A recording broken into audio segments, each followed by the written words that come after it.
आइए आज हम बात करेंगे फाइनेंशियल ईयर के ऊपर। एक फाइनेंशियल ईयर खत्म होता है और नेक्स्ट फाइनेंशियल ईयर की प्लानिंग शुरू हो जाती है। तो हम अपने सारे प्लान उसको फाइनेंसेस को ऑर्गेनाइज्ड फॉर्म में क्लोजर देते हैं, प्लस एक न्यू बिगिनिंग की शुरू के लिए अरेंजमेंट करते हैं। तो इस फाइनेंशियल ईयर के क्या बेनिफिट्स होते हैं, इसको हम कैसे देखें? What is financial year exactly?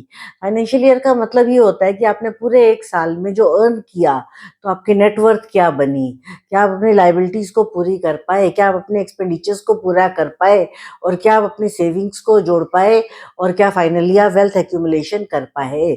इसके लिए जितनी अच्छी आपकी सैटर्न की फेट लाइन होगी, और आपकी क्या कहते हैं जुपिटर का माउंट बहुत अच्छा होगा, आपका सन का माउंट बहुत अच्छा होगा, और आपका मरकरी का माउंट बहुत अच्छा होगा, और आपकी एक वेल डेवलप्ड हेडलाइन होगी, उतना ही आप फाइनेंशियल मैनेजमेंट में बहुत अच्छे रहेंगे।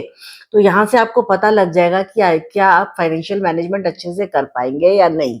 ये बेसिकली ये वाला जो साल होता है हमारे लिए, ये एक रिफ्लेक्शन होता है कि हमें ये चेक करना होता है कि हमने अपने पिछले एक साल में इतनी मेहनत तो करी, लेकिन हम किस लेवल तक पहुंचे, हमने किस स्टेज को अटेन किया, क्या हम ग्रो कर पाए या नहीं।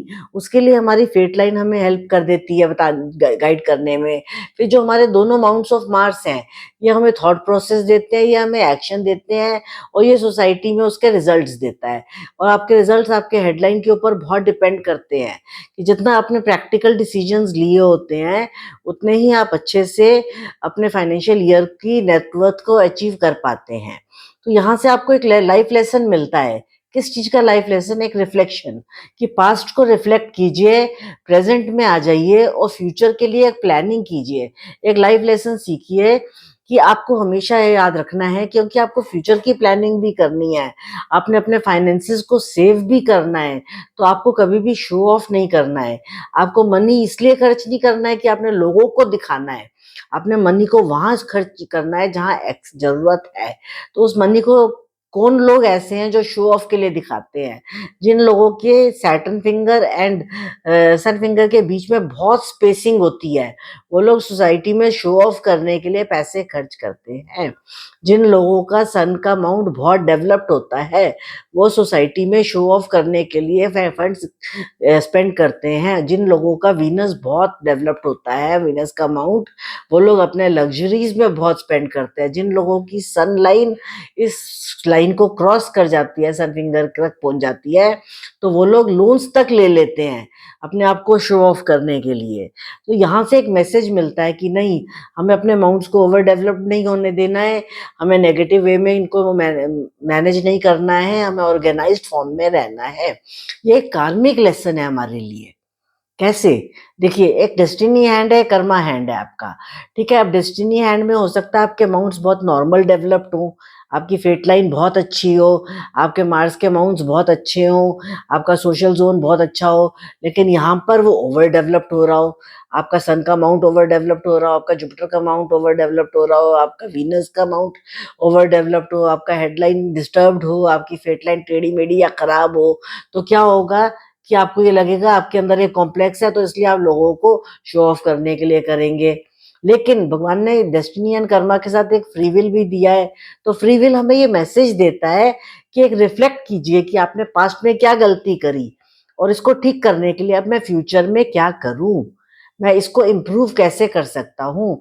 अगर डेस्टिनी स्ट्रांग होगी, तो आपको कम फ्री विल में कम मेहनत करनी पड़ेगी, और डेस्टिनी वीक होगी और कर्मा स्ट्रांग होंगे, तो आपको कार्मिक उसमें एक्शंस में ज्यादा एफर्ट्स डालने पड़ेंगे।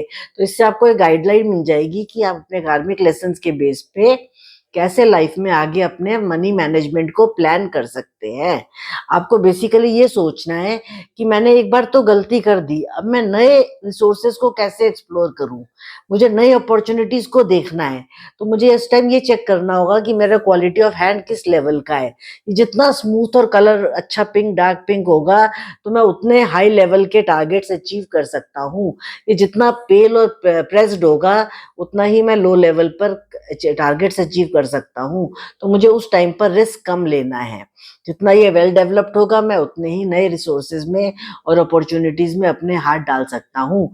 इस पर जितने पॉजिटिव सिंबल्स बन रहे होंगे, त्रिशूल के, डायमंड के, स्क्वायर के, ट्रायंगल के, उतने ही मेरे अपॉर्चुनिटीज सक्सेसफुल होंगी। मुझे इस कॉन्सेप्ट को समझना पड़ेगा। मुझे एक चीज और याद रखनी पड़ेगी, ऐसा नहीं कि मैं देखूं सामने वाला ये काम कर रहा है तो मेरे को उससे बेनिफिट मिल जाएगा, नहीं। मुझे कभी किसी को कॉपी नहीं करना है, मुझे अपने लेवल पर हर काम को करना है। I don't have to be a copy cat. मुझे कॉपी नहीं करना है किसी को भी। तो उसके लिए मेरे अंदर विजडम होनी चाहिए। विजडम मेरे जुपिटर के माउंट से आएगा। इसको मैंने हमेशा अपने एम्बिशन को नॉर्मल डेवलप्ड रखना है, वेल डेवलप्ड रखना है। मनी मेरे मरकरी के माउंट से आता है, मुझे हमेशा इसको वेल डेवलप्ड रखना है।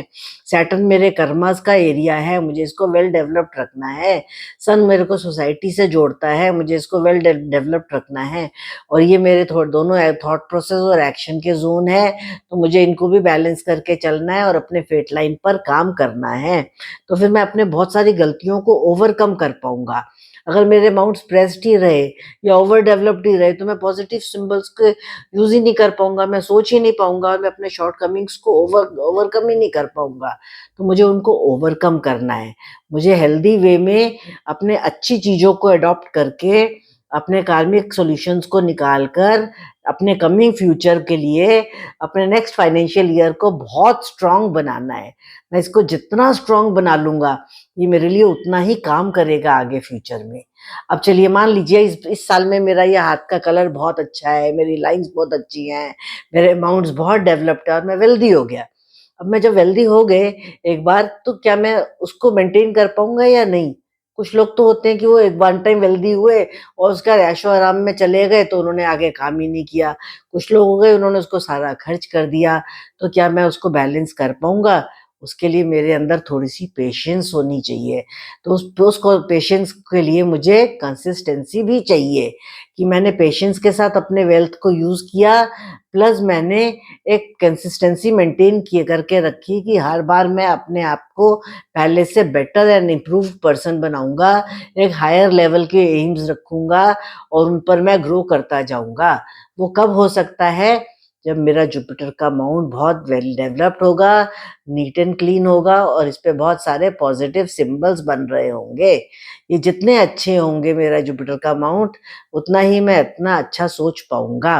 सन का माउंट मुझे सोसाइटी से अचीवमेंट्स दे देगा, सैटर्न का माउंट मेरे कर्मास पे दे देगा और मरकरी मुझे फाइनेंसेस दे देगा। तो मुझे अपने आप को वेल्दी बना के हमेशा पॉजिटिव रखना है। मुझे ऐसा नहीं है कि आज वेल्दी हो गया तो कल खत्म कर दिया, नहीं।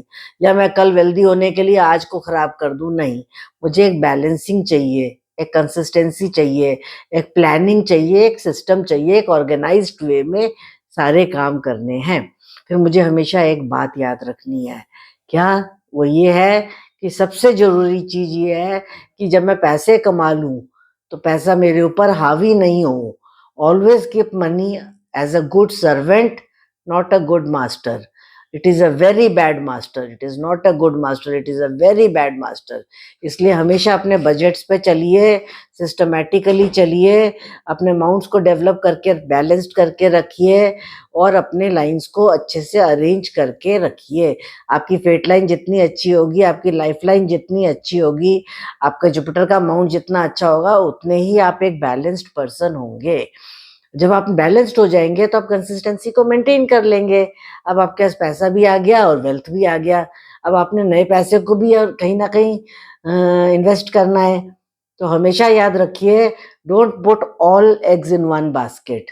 आपको अलग अलग एरियाज में पैसे को इन्वेस्ट करना है। आपका मरकरी का अमाउंट जितना अच्छा होगा, उतना ही बैंकिंग आपको सूट करेगी। तो चाहे वो एफडी हो, चाहे वो आरडी हो, चाहे वो कैश हो, आपको उसमें सेव करने की ज़रूरत है। अगर आपका यहाँ राहु का अमाउंट बहुत अच्छा है, आपका सन का अमाउंट बहुत अच्छा है और मरकरी का अमाउंट बहुत अच्छा है, तो आपको mutual funds and shares suit करते हैं। अगर आपका सन का अमाउंट एंड जुपिटर का अमाउंट बहुत अच्छा है, वेल डेवलप्ड है, नीट एंड क्लीन है, तो आपको गोल्ड में सेविंग बहुत सूट करती है। और अगर आपकी सैटर्न की फेट लाइन बहुत अच्छी है, इसके ऊपर स्क्वायर बन रहे हैं, तो आपको प्रॉपर्टी में सेविंग सूट करती है। तो आपको अपने फ्यूचर के लिए अपने वेल्थ को प्लान करना है। आपने अपनी फेट लाइन को आफ्टर 60 देखना है और अपनी लाइफ लाइन को आफ्टर 60 देखना है कि क्या मुझे किसी हेल्थ पॉलिसीज की जरूरत तो नहीं पड़ेगी, क्या मुझे फाइनेंसेस की जरूरत पड़ेगी, क्या मैं एक अच्छी लिविंग जी पाऊंगा, क्या मैं एक अच्छे लेवल पर ग्रो कर पाऊंगा। मेरे को एक स्टेटस बनाना है, एक स्टैंडर्ड ऑफ लिविंग बनाना है, एक कंफर्ट चाहिए, लग्जरीज चाहिए, और मुझे उस लेवल पर जाना है कि मैं अपने स्पिरिचुअल नीड्स को भी पूरा कर पाऊं। तो उसके लिए ऑल्सो आई नीड वेल्थ, लेकिन इन अ ऑर्गेनाइज्ड फॉर्म। तो always plan for your future, make money a good plan for you, arrange your wealth, keep it in a consistency, and stay happy and healthy always. We're wishing you a very happy new financial year. तब तक के लिए नमस्कार। आप आपकी आशा करती हूँ आपको मेरी ये वीडियो अच्छी लगी होगी। अच्छी लगी तो इसको जरूर देखिएगा, फॉलो कीजिएगा, लाइक कीजिएगा, और मेरे आने वाले वीडियोस के लिए वेट कीजिएगा। नमस्कार, थैंक यू।